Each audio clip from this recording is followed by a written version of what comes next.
أعوذ بالله من الشيطان الرجيم. بسم الله الرحمن الرحيم. ولا تجعل يدك مغلولة إلى عنقك ولا تبسطها كل البسط فتقعد ملوما محسورا. إن ربك يبسط الرزق لمن يشاء ويقدر إنه كان بعباده خبيرا بصيرا. صدق الله مولانا العظيم. الصلاة والسلام عليك يا سيدي يا رسول الله. الصلاة والسلام عليك يا سيدي يا حبيب الله. الصلاة والسلام عليك يا سيدي يا شفيع المذنبين وعلى آلك وأصحابك يا سيدي يا رحمة للعالمين.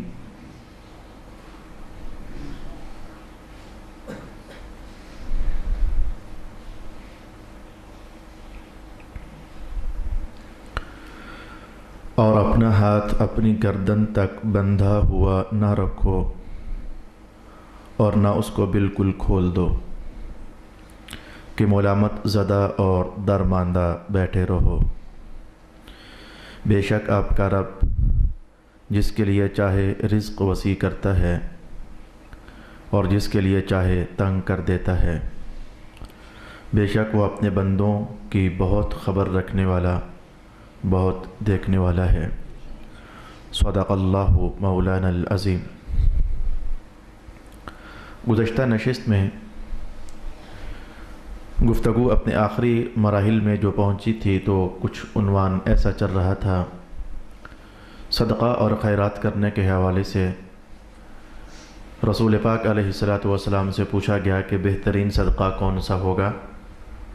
تو حضور نے ارشاد کیا کہ وہ کہ جب تم صدقہ کر چکو تو بعد میں تم خود خالی ہاتھ نہ ہو چکو، تمہارے پاس کچھ رہنا چاہیے. ایسا نہ ہو کہ وہ ہو جائے جو قرآن کہتا ہے، الفاظ ابھی بھی آپ نے سماعت کی ہے، وَلَا تَبْسُطْهَا كُلَّ الْبَسْطِ. اپنے ہاتھوں کو یوں بالکل نہ کھول دو کہ پھر بعد میں تم ملامت بھی کیے جاؤ اور درماندہ عاجز مسکین ہو کر بیٹھ جاؤ.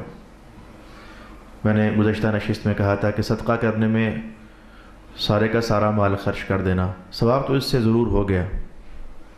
تمہارے پاس کروڑ روپیہ ہے، تم نے کروڑ کا کروڑ دے دیا، ثواب تو ہو گیا، لیکن مناسب کام نہیں ہوا. آج تم دینے والے تھے تو کل تمہاری اپنی ضرورتیں ہیں، پھر تم اوروں کی جیبوں پر نظر ڈالو گے، ادھار لو گے، قرض اٹھاؤ گے، وعدے توڑو گے، پشیمانی کا سامنا کرنا پڑے گا، لوگ مانگیں گے، تم نظریں چراؤ گے، ذلت ہو گئی، رسوائی ہو گئی. تو رب کائنات نے کہا اچھائی کے معاملے میں خرچ کرنا ہو تو بھی میانہ روی ضروری ہے، اعتدال ضروری ہے. اگر جس جگہ تم خرچ کر رہے ہو بطور صدقہ وہاں ثواب ہے تو تمہیں جاننا چاہیے کہ تم اپنے بچوں پر خرچ کرو گے تو وہ بھی تو ثواب ہے. اگر تمہیں لالچ ثواب حاصل کرنے ہی کا پڑا ہوا ہے تو ادھر بھی تو ثواب ہے. وہ ڈیوٹی لگائی ہے تمہاری رب العالمین نے. ہر وہاں ثواب ہوتا ہے جہاں اللہ کا حکم ہو خرچ کرو تو خرچ کریں، تو اسی کا نام ثواب ہے. تو بچوں پر خرچ کرنا، بیگم پر خرچ کرنا، اپنی ماں پر خرچ کرنا، اپنے باپ پر خرچ کرنا، یقیناً یہ اللہ کے احکام ہے تو وہاں خرچ کریں گے تو ثواب ہے. تو یوں نہ کرو کہ سارا اوروں کو دے دو اور پھر خود پریشان ہو کر بیٹھ جاؤ، تمہارے پاس اپنی ضرورتوں کو پورا کرنے کے لیے بھی کچھ نہ بچے. یہاں تک چند جملے بول کر میں نے آپ کے ذہن کو جوڑنا چاہا گزشتہ اسباق کے ساتھ کہ ہمارا ٹاپک کیا چل رہا تھا. 16 سپاروں میں پہلی بار ایسا ہوا کہ موقع بنا، عنوان کے تحت بات آئی تو آج میں کہنے لگا ہوں. مجھے پتہ ہے کہ وہ بات اہل سنت آپ ہضم نہیں کر سکو گے، آپ کو اچھی ہی نہیں لگے گی. جب میں تھوڑی دیر کے بعد وہ جو پیغام آپ کو دینا چاہتا ہوں، ایک زمانہ سے آپ ایسا کرتے چلے آ رہے ہو. آپ کو پتہ ہے کہ اس محراب سے کم از کم غلطی اہل سنت کی ہو تو انہیں بھی بتاتا ہوں، غلطی دوسرے فرقوں والوں کی ہو تو انہیں بھی بتاتا ہوں. جہاں غلطی ہے اسے ٹھیک کرنے کی کوشش کرنے کی آواز اٹھاتا ہوں. چلیں کوئی اور مانے یا نہ مانے، آپ لوگ تو مان سکتے ہو، آپ کے تو اپنے دین کی بات ہے، آپ کے تو اپنے مسلک کے نوکر کی کہانی ہے جو آپ کو سنا رہا ہوں۔ آج میری گفتگو کا عنوان کیا ہے جو میں تھوڑا سا یہ جملے احتیاطاً بول رہا ہوں، بڑا اسپیشل عنوان ہے۔ مال خرچ کرنے کے حوالے سے کیا تفصیلات ہیں؟ کہاں مال خرچ کرنا چاہیے، کہاں مال خرچ نہیں کرنا چاہیے، کہاں مال خرچ کرنا مناسب ہے، کہاں مال خرچ کرنا مناسب نہیں ہے، کہاں مال خرچ کرنا فضول خرچی ہے، یا تم اپنے اوپر کتنا کو مال لگا سکتے ہو، گھر بنانے کے حوالے سے کتنا کو گھر بنا سکتے ہو، گاڑیاں لینے کے حوالے سے کس کو قدر گاڑی لے سکتے ہو۔ یہ ضابطے کی کارروائی ہے، بڑی اہم ترین ہے، اور مجھے معلوم نہیں کہ میں نے گزشتہ 12 سالوں میں اس سے پہلے کبھی آپ سے کہی ہو۔ قرآن پاک کے بہت سارے عنوانات ابھی بھی باقی ہیں، 14 سپارے ہمارے باقی ہیں، بہت سارے عنوانات ابھی بھی باقی ہیں، جب وہاں پہنچوں گا جو سامنے آتا رہے گا تو آپ سے کہتا چلا جاؤں گا۔ تو آج کی اس نشست میں اللہ سے یہ توفیق مانگتے ہوئے کہ اے میرے اللہ، تیرے مذہب کا جو پیغام ہے کسی کا دل تو ادھر پھیر دے، تو میں اپنی بات شروع کرنے لگا ہوں۔ اس کو اعتدال سے سننا، کوئی غلط رنگ نہ دینا، آپ کی اپنے اوپر مہربانی ہوگی، وگرنہ مذہب کا کچھ نہیں بگڑے گا، مذہب کا کچھ بھی نہیں بگڑے گا، آپ کی اپنی مہربانی ہوگی، اپنے حال پر رحم کرنا اور اپنے سب کے احوال پر رحم کرنا۔ میں آپ کو سوچنے پر مجبور کر رہا ہوں کہ آخر کیا ہے جو میں کہہ نہیں رہا لیکن اس کے متعلق کہتا چلا جا رہا ہوں۔ بسم اللہ الرحمن الرحیم۔ اس وقت میرے سامنے حوالہ ہے ابن حجر عسقلانی کا۔ ابن حجر عسقلانی شیخ الاسلام ہے۔ اللہ رب العالمین نے فن حدیث میں بڑی مہارت تامہ عطا فرمائی، بڑا ملکہ کامل عطا فرمایا۔ بخاری شریف ہو تو ابن حجر عسقلانی کو پڑھا جاتا ہے، فتح الباری کی صورت میں۔ مشکات المصابیح ہو تو حضرت مولا علی قاری سمجھتے ہیں کہ جب تک ابن حجر کو نہیں ساتھ جوڑیں گے تو بات کافی ساری انکمپلیٹ ہے۔ اللہ رب العالمین نے ایسا ملکہ تامہ اور فن حدیث سے ایسا شغف تام عطا فرمایا ہوا تھا۔ صرف محدث نہیں ہے، فقیہ بھی ہیں۔ بندہ محدث ہو یہ عنوان ہی اور ہے، اور محدث ہونے کے ساتھ ساتھ اگر فقیہ ہو یعنی اس حدیث سے کیا کچھ نکالا جا سکتا ہے یہ شے بھی ہو، یہ عنوان دلچسپ ہو جاتا ہے۔ اور دور اول سے میں اس کی مثال لاتا ہوں کہ حدیث کہنا یہ بڑا کمال ہے، لیکن حدیث کہنے کے بعد اس کو تمام تر مقاصد سمیت واضح کرنا یہ اس سے بھی بڑا کمال ہے۔ یہ دیکھیں، حضرت ابو ہریرہ رضی اللہ تعالیٰ عنہ صحابہ کی دنیا میں کمال درجے کے محدث صحابی ہیں۔ یہ لفظ محدث صحابہ کے ہاں چونکہ بولا نہیں جاتا، انہیں صحابہ ہی کہتے ہیں، لیکن کمال درجے کے محدث صحابی ہیں، سب سے زیادہ حدیثیں آپ نے ارشاد کی۔ تو آپ نے ایک متن حضور کا قول ارشاد کیا، تو سامنے آج حضرت عبداللہ ابن عمر بھی بیٹھے ہوئے تھے۔ وہ حدیث کا متن یہ تھا کہ حضور رحمت عالم فرماتے ہیں کہ جب کوئی گرم چیز استعمال کرو جس میں آگ نے اثر کیا ہو تو اس کے بعد وضو کرنا چاہیے۔ کوئی گرم چیز استعمال کرو تو اس کے بعد وضو کرنا چاہیے۔ اب محدث تھے، آپ نے بات کہہ دی، آپ کی ذمہ داری تھی کہ جو یاد ہے وہ آگے پہنچاؤ۔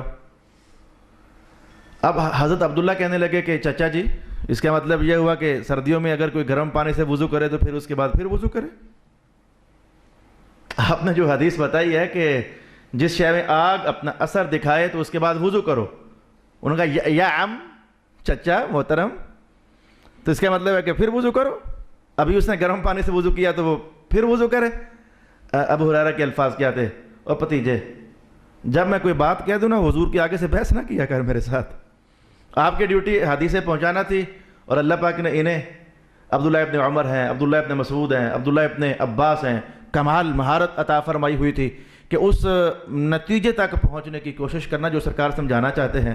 تو فرق محسوس ہوا کہ متن کہنا کچھ اور ہے اور پھر اس میں سے رس نکالنا یہ اور شے ہے۔ تو ابن حجر عسقلانی صرف محدث نہیں ہے، اللہ رب العالمین نے فقیہانہ ملکے بھی انہیں عطا فرمائے ہوئے تھے۔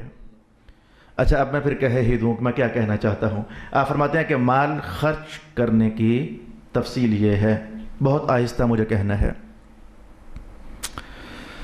کیٹیگریز ہیں. وہ کام جو شریعت میں ناجائز، اور یہ بات آپ کو فوراً سمجھ آئے گی، وہ کام جو شریعت میں ناجائز، وہاں تو مال خرچ کرو ہی نہ، حرام. شراب بالکل 1 روپیہ بھی اپنا نہ لگنے دو. عورتوں کے پیچھے بھاگنا 1 روپیہ بھی اپنا نہ لگنے دو، حرام کام ہے شرعاً. جوئے کھیلنا، روپیہ تو بہت زیادہ میں نے کہہ دی، 1 پیسہ بھی نہ لگنے دو، حرام. شادیوں پر خسرے نچا لینا، حرام. بچو، 1 روپیہ بھی اپنا نہ لگنے دو. تو سینما ہال میں چلے جانا، حرام. 1 روپیہ بھی اپنا نہ لگنے دو. حرام کبھی قطعی ہوتا ہے، کبھی ظنی. یہ علماء تفصیل جانتے ہیں. میں جو حرام کہہ رہا ہوں تو یہ کلی طور پر حرام کہہ رہا ہوں. نہ سے قطعی کی طلب نہ رکھنا، ظنن بھی حرام ہوتے ہیں. تو یہ جو شریعت میں ناجائز کام ہے، وہاں تو اپنا 1 روپیہ بھی خرچ نہ کرو. جیسے کہ پھر قرآن حکیم نے کہا الذین ينفقون اموالهم لیصدوا عن سبیل اللہ. کچھ لوگ اپنا مال اس لیے خرچ کرتے ہیں کہ لوگوں کو دین کے راستے سے روک دیں. 1 روپیہ بھی کبھی نہ لگاؤ اپنا لوگوں کو دین کے راستے سے روکنے کے لیے. جیسے اس کی مثال میں نے کہا تھا، ایک بندہ ہے، وہ کہیں مجھ سے غصے ہو گیا تو وہ جمعرات کو لوگوں کو کھانے کھلائے، تاکہ یہ انہیں کھانے کی دعوت دوں گا تو نہ یہ درس قرآن میں جائے گا تو نہ مذہب سیکھ سکے گا. جیسے کہ یہ ایک مثال تھی، ایسے ہی اور بھی. تو جو مذہب کے خلاف راستہ ہے، 1 روپیہ بھی اپنا نہ لگاؤ. اب یہ کہانی تو آپ کو سمجھ آ گئی کہ مولانا یہ تو ہم جان گئے کہ واقعی جو مال خرچ کرنے کے حوالے سے شریعت پاک میں ناجائز جگہیں ہیں، وہاں تو ہمیں اپنا 1 روپیہ بلکہ 1 پیسہ بھی خرچ نہیں کرنا چاہیے. یہ کیٹیگری مکمل. مال خرچ کرنے کے حوالے سے آئیں ہم چلتے ہیں مذہبی امور میں. یہاں آپ کی توجہ میں تھوڑی دیر کے لیے روکنا چاہوں گا. مذہبی امور میں اپنا پیسہ خرچ کرنا، میں ذرا نام لیتا ہوں تاکہ آپ جو کرتے ہو آپ کو سمجھ آئے کہ یہاں ہم مال اپنا لگا رہے ہیں. آپ نے 11ویں کا ختم دلا لیا، چلے مستحب ہے، کوئی حرج نہیں، گناہ نہیں. لوگوں نے کھانا کھایا، ثواب ہوا. آپ نے ساتہ کیا، آپ کا پیسہ لگ رہا ہے. آپ نے 40واں کیا، آپ کا پیسہ لگ رہا ہے. بھلے ثواب ہے، گناہ نہیں ہے، مذہبی کام ہے، مرنے والے کے لیے ایصال ثواب ہے. آپ نے 10واں کر لیا، ثواب ہے، کوئی حرج نہیں ہے. آپ نے شرعی حدود میں رہتے ہوئے عرس منا لیا، اپنا پیسہ ادھر انویسٹ کر دیا، کوئی حرج والی بات نہیں، ٹھیک ہے، جائز ہے. آپ نے نعت خانے کی مجلس سجا لی، نعت خانوں کو پیسے دے دیے، بہت اچھی بات ہے. آپ نے وہاں علماء بھی بلا لیے، ان کی تقاریر بھی کروا لی، کچھ ان پر بھی پیسے نچھاور کر دیے، بہت اچھی بات ہے. یہ 4 چیزیں میں نے وہ کہیں جو ہم کر رہے ہیں اور اس پر ہمارا پیسہ لگ رہا ہے. نشاندہی کی فی الحال میں نے، قانون اب کہنے والا ہوں. مذہب میں خرچ کرنا 2 حالتیں ہیں. جہاں آپ پیسہ لگا رہے ہو، کیا کوئی ایسی جگہ ہے کہ جہاں پیسہ لگانا اس سے بھی زیادہ فائدہ مند ہے؟ ابن حجر عسقلانی یہ بات ارشاد کرنا چاہتے ہیں. جہاں آپ لگا رہے ہو وہ مذہب کا پوائنٹ ہے، ثواب ہے، تو کیا کوئی اس سے بھی اعظم پوائنٹ ہے کہ جہاں پیسہ لگاؤ تو زیادہ فائدہ ہے؟ جی ہاں ہے. تو ابن حجر عسقلانی فرماتے ہیں کہ پھر وہ جو کم فائدے والی جگہ ہے وہاں پیسہ بھی کم لگانا، ثواب ہے لیکن پیسہ وہاں پھر کم لگانا، اور جہاں مذہب کا فائدہ زیادہ ہے وہاں پیسہ زیادہ لگانا. جہاں مذہب کا فائدہ زیادہ ہے وہاں پیسہ زیادہ لگانا. اور اگر آپ نے سارا پیسہ یا زیادہ پیسہ ادھر لگا دیا جہاں مذہب کا فائدہ نہ ہونے کے برابر تھا، ثواب تو آپ کو ہو گیا، میں گناہ نہیں کہتا، لیکن آپ نے بہت نامناسب خرچ کیا ہے، نامناسب کام کیا ہے. گناہ نہیں ہوا لیکن نامناسب کام کیا.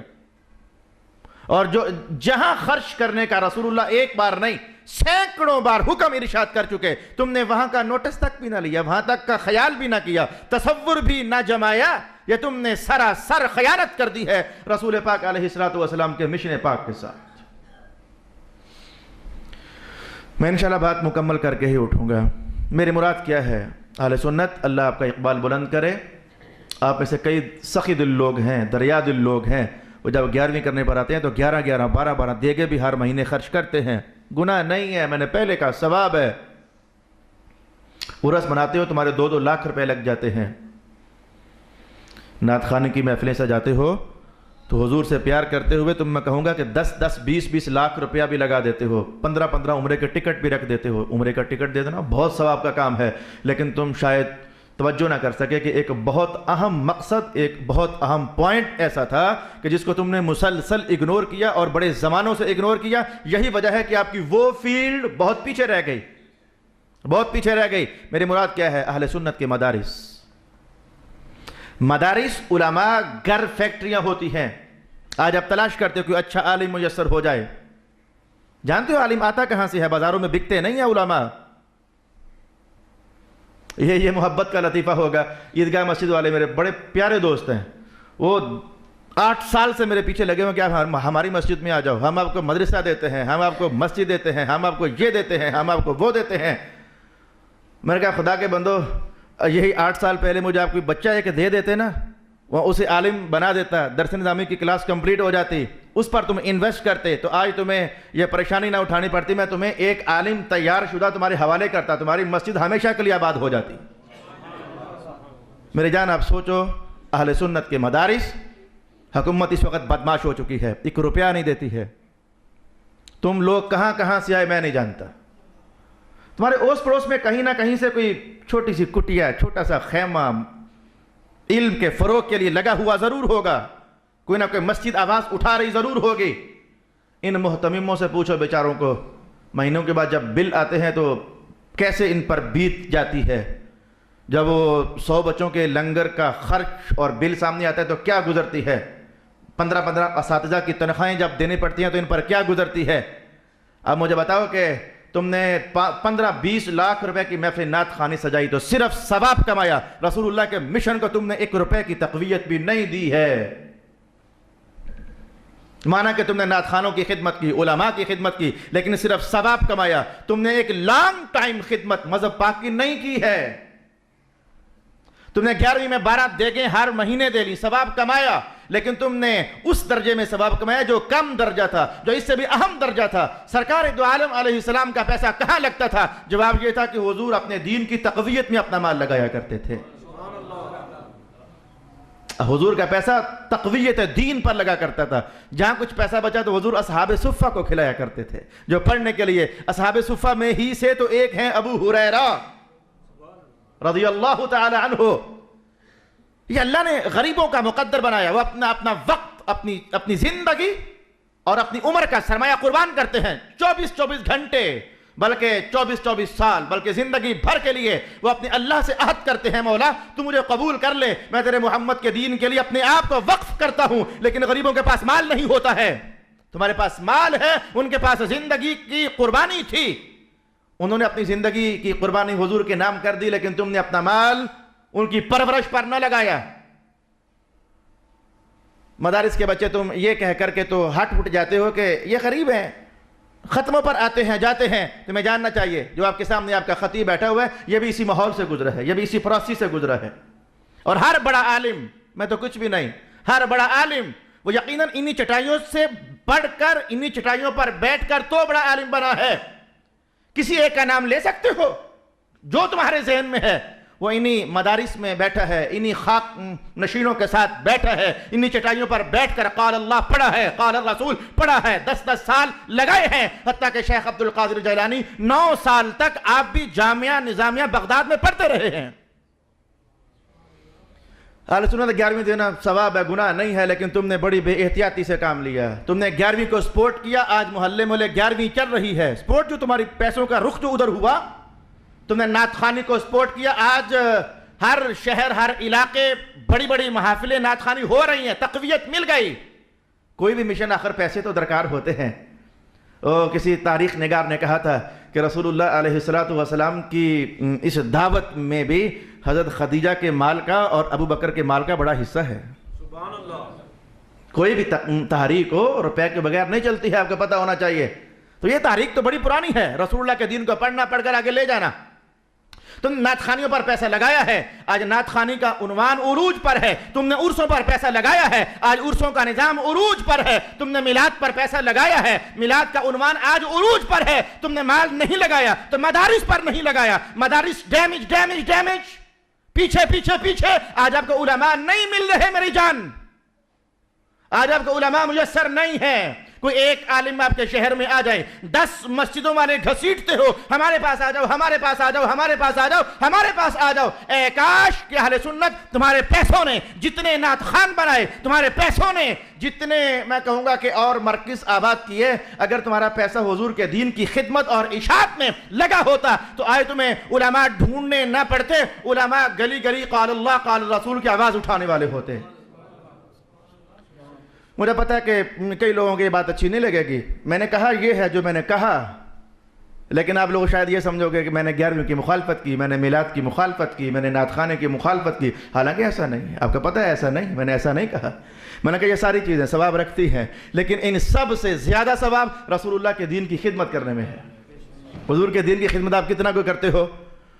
سال کے بعد ایک وہ چھوٹی سی چمڑی ہوتی ہے جانور کی، وہ بھی 10 چکر لگوا کر کے تو مدرسے بھیج دیتے ہو اور کہتے ہو کہ ہم نے مذہب کا حق ادا کر دیا۔ جھوٹ بولتے ہو، تم نے مذہب کا حق ادا کر دیا، یا بالکل مذہب کا حق تم نے ادا نہیں کیا۔ چونکہ مجھے پتہ ہے کہ مدارس کی احوال ٹھیک نہیں ہے۔ دیکھو میں اس سے زیادہ اب کیا کہوں آپ کو، اگر میں اب اس کو بیلنس کرنے کے لیے، اپنی گفتگو کو ایکول کرنے کے لیے اگر میں آپ سے یوں کہوں تو برا پھر بھی نہ منانا۔ انشاءاللہ العزیز میں بہت بڑا دانشور نہیں ہوں، کچھ بھی نہیں، لیکن کسی دانشور کی آپ کو سنا رہا ہوں، کسی محقق کی، اور میں مدقق اور محدث کی بات آپ کو بتا رہا ہوں۔ یہ 11ویں دو، لیکن اس کو تھوڑا سا شارٹ کر دو۔ گزشتہ تمہارے 30 سال تمہارے پیسے 11ویں پر لگے، عرسوں پر لگے، نعت خوانیوں پر لگے، یہ سب کچھ ڈیولپ ہو گیا۔ میں کہوں گا آئندہ 30 سال، مجھے نہیں معلوم کہ کون بندہ میری آواز پر لبیک کہتا ہے، میں نہیں جانتا، لیکن آئندہ 30 سال اپنی دولت کا تھوڑا سا رخ تو حضور کے دین کی خدمت کی طرف کرو نا۔ خدا کے بندو، زکاتیں تم نے دینی ہی ہوتی ہیں، تمہیں ادھر دے کر بھی تو ثواب ہی سے غرض ہوتی ہے، ادھر تو چاول کھائے تو ثواب بس اینڈ ہو گیا، لیکن اگر کوئی عالم پڑھ گیا تو آپ کو پتہ ہے کہ وہ جب تک جہاں تک بولتا رہے گا، اس کے علم کا فیض جہاں تک جاتا رہے گا، وہ 11ویں کے چاول سے 1000 گنا افضل ہے۔ یہ میں نے کم کہا، اس سے بھی زیادہ گنا افضل ہے۔ اگر تم دو دیکھیں 11ویں کے دیتے ہو تو 1 دو، اور باقی آدھے پیسے کسی مدرسے میں جا کر ایک اسٹوڈنٹ کا خرچہ اٹھاؤ، ایک عالم بننے کے لیے خرچے اٹھاؤ ان کے، بلکہ وہی دیگ اٹھا کر کے محلے میں بانٹنے کے بجائے جا کے وہاں کسی مدرسے میں دے آؤ۔ وہ ایک ٹائم ان کا رزق چل جائے گا، وہ کچھ پڑھیں گے تو اتنا پڑھنا ہی تمہارے حصے میں ہو جائے گا۔ باہر صرف کھلانے کا ثواب ہے، انہیں کھلانے کا بھی اور حضور کی تعلیم دلوانے کا ثواب، ڈبل ثواب ہو جائے گا۔ اور ڈبل میں نے کم کہا، ڈبل سے بھی پتہ نہیں کتنا زیادہ ہو جائے گا۔ میلاد کی مجالس کرتے ہو کرو، لیکن اس میں جو بے تحاشا کھانے چلاتے ہو ثواب ہے، میں نے پھر کہا ثواب ہے، لیکن اسے تھوڑا سا لیس کر دو نا۔ مجالس میں آنے والے کو تھوڑی چلو روٹیاں 2 کی 1 دے دو، گوشت نہ کھلاؤ، مرغی کھلا دو، مرغی چھوڑ کر دال کھلا دو، ثواب تمہارا پورا، لیکن باقی پیسہ بچا کر حضور کے دین کے مدارس پر لگاؤ۔ میں یہ ایک جگہ پر رک کر کے بار بار یہ جملہ بولوں گا، میں پھر نعت خوانی کراؤ، عمرے کے 10 ٹکٹ رکھتے ہو تو 1 رکھو، باقی 10 ٹکٹ کو حضور یہ سفر کر کے تمہارے پاس پہنچیں گے، ہم علماء تیار کرنے پر پیسہ لگائیں گے، تاکہ یہ علماء جہاں جہاں بیٹھیں گے آپ کے دین کا جھنڈا اونچا کریں گے، ہم ان پر پیسہ لگائیں گے اپنا۔ اللہ اکبر، اللہ اکبر۔ غلط مطلب نہ لینا، میں نے پہلے کہا غلط مطلب نہ لینا، ان بیلنس ہو گئے آپ لوگ۔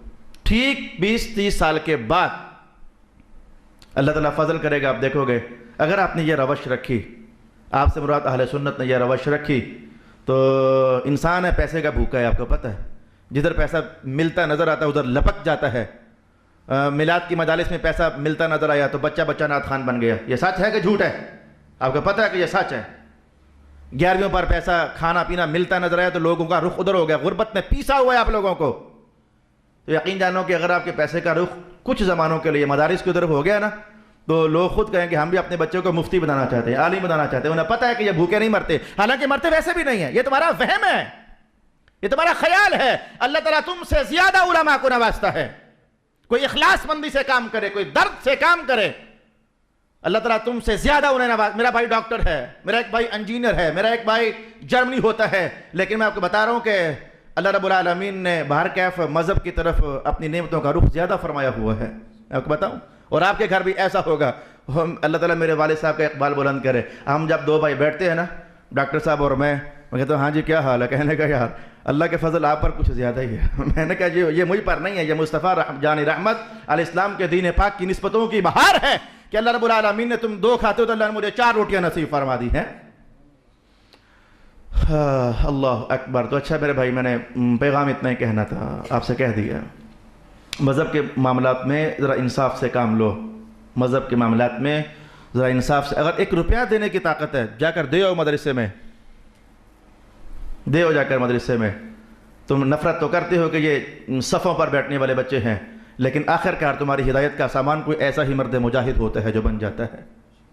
جتنے بھی آج تک اکابر ہوئے، جن کو تم صوفیاء کہتے ہو، جن کو تم محدثین کہتے ہو، جن کو تم علماء کہتے ہو، جن کو تم مفتیان کہتے ہو، یہ سب اسی فیکٹری سے حاصل ہونے والی پیداواروں کے نام ہیں. تو فرمایا کہ وَلَا تَبْسُطْهَا كُلَّ الْبَسْطِ فَتَقْعُدَ مَلُومًا مَحْصُورًا. سارا ہاتھ ادھر ہی نہ کھول دینا کہ بعد میں پھر عاجز مسکین ہو کر بیٹھ جاؤ. میں کہوں گا مسلک کے حوالے سے اہل سنت تم عاجز مسکین ہو کر بیٹھ گئے ہو.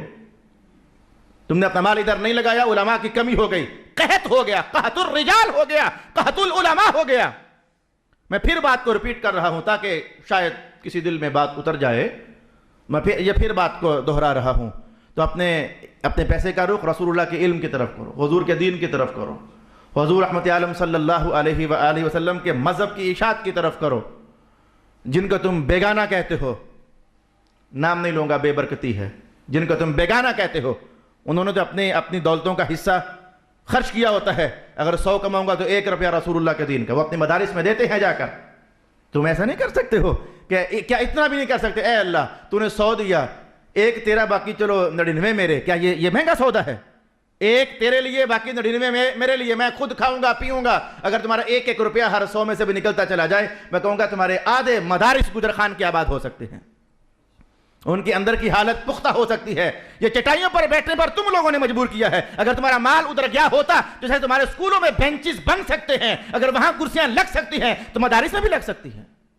تم نے مال ان غریبوں کو دیا ہی نہیں ہے، علماء کو دیا ہی نہیں ہے، ان کے مدارس میں پہنچایا ہی نہیں ہے. وہ بیچارے صفوں پر بیٹھنے پر مجبور ہیں، وہ ٹاٹوں پر بیٹھ کر مجبور ہیں. لیکن اللہ کا شکر ادا کر کے کہوں گا، آپ نے وکیلوں کو ہڑتال کرتے دیکھا، ڈاکٹروں کو تنخواہوں کی خاطر ہڑتال کرتے ہوئے دیکھا ہے. لیکن میں کہوں گا ایک شیخ الحدیث ہوتا ہے، ایک محدث ہوتا ہے اور ایک مفتی زماں ہوتا ہے، لیکن کبھی ان کو تم لوگوں نے تنخواہوں کی خاطر ہڑتال کرتے نہیں دیکھا ہوگا. اس لیے کہ وہ تمہاری طرف کب دیکھتے ہیں ان کے دامن بھرنے کے لیے نگاہ محمدی کافی ہو جاتی ہے. اللہ تعالیٰ انہیں اپنی جناب سے نواز دیتا ہے. کبھی آج تک تمہاری تاریخ میں ایسا نہیں ہوا ہوگا کہ یہ اماموں نے ہڑتال کر دی، تنخواہیں بڑھاوا ماری. وہ بیچارے صبر کرتے ہیں. اللہ خوب نوازنے والا ہے. اس نے کہا جو ہے میں وہاں سے بھی دے دوں گا. تم سوچ بھی نہیں سکتے ہو. ہاں باقی تم سوچ نہیں سکتے ہو، اللہ نواز بھی چکا ہوتا ہے. اچھا میرے بھائی، میرا پیغام تو پورا ہو گیا. اللہ تعالیٰ سے دعا کے ساتھ، اے اللہ کسی دل میں بات اترے بھی تو صحیح نا. باتوں کو دلوں میں اتارنا یہ تو اللہ کی شان ہے، وہ ایسا کر سکتا ہے. ہم غریب تو کچھ نہیں کر سکتے، ہم تو بتا سکتے ہیں، راستہ سامنے رکھ سکتے ہیں. اچھا میرے بھائی، جو شریعت میں ناجائز کام ہیں ان پر مال مت لگاؤ، جو جائز ہیں ان میں درجہ بندیوں کی حفاظت کرو اور آگے بڑھ جاؤ. جو مباح کام ہے، گھر بنا لینا. گھر کسی درجے میں سنت ہوتا ہے، کسی درجے میں مباح بھی ہوتا ہے. یہ تفصیل پھر میری باقی رہ رہی ہے، میں بس اس کو چند جملوں میں کہہ دیتا ہوں اور پھر انشاءاللہ وقت پر ہی جماعت کھڑی ہوگی، خطبہ تھوڑا سا چھوٹا کر لوں گا. بھئی آپ نے گھر بنایا، جہاں تک آپ کی ضرورت ہے وہاں تک تو چلو معاملہ ٹھیک ہو گیا. اس کے بعد آپ نے کچھ زیادہ مال لگانا چاہا. اس میں تفصیل یہ ہوگی کہ حیثیت کے مطابق لگا رہے ہو یا بڑھ چڑھ کر لگا رہے ہو. اگر حیثیت کے مطابق لگا رہے ہو اب بھی آپ کے لیے جائز، اوکے. حیثیت سے بڑھ کر لگا رہے ہو گھر پر، گاڑی پر، تو اس میں حیثیت سے بڑھ کر اگر مال لگا رہے ہو پھر 2 حالتیں ہوں گی. کیا وہ مال لگانا ضرورت اور مجبوری بنتی تھی کہیں نہ کہیں یا کہ نہیں؟ میں اس کی مثال آپ کے سامنے دور حاضر کی مثال پیش کروں گا. چوریوں ڈکیتیوں کا زمانہ ہے، آپ نے اپنے گھر کے باہر کیمرہ لگا لیا. دور قدیم میں یہ عنوان نہیں تھا.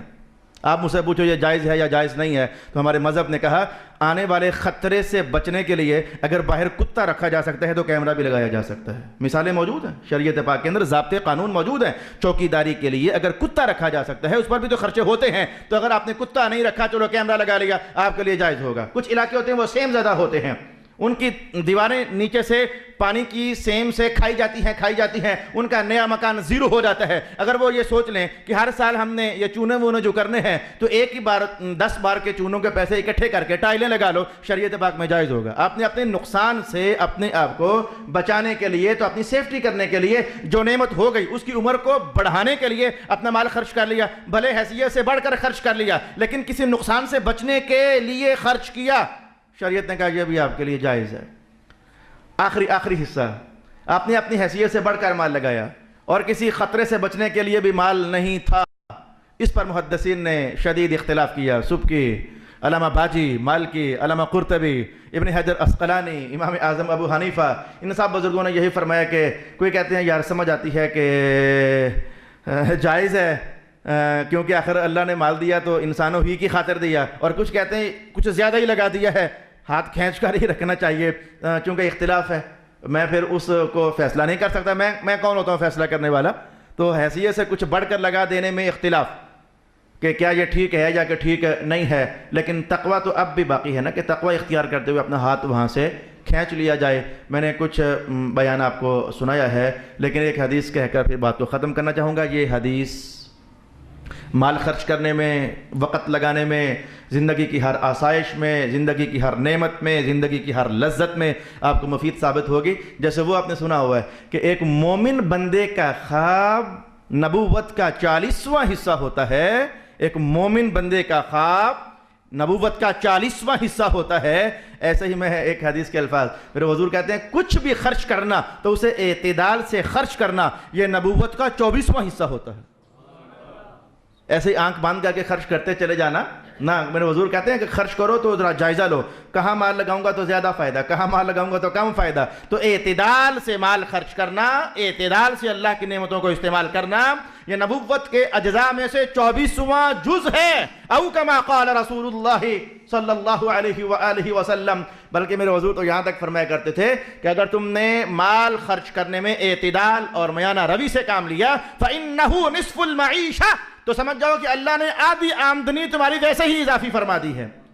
لوگوں نے وہ مال ہڑپ کر دیا، لگا دیا، تم نے بچا کر سیونگ کرتے کرتے، محتاط استعمال کرتے کرتے تم نے آدھے پیسے بچا لیے، تو حضور نے کہا یہ انکم ہی تو ہے، یہ خفیہ خانے میں تمہاری انکم ہی تو ہے، تمہاری سیلری ہی تو ہے۔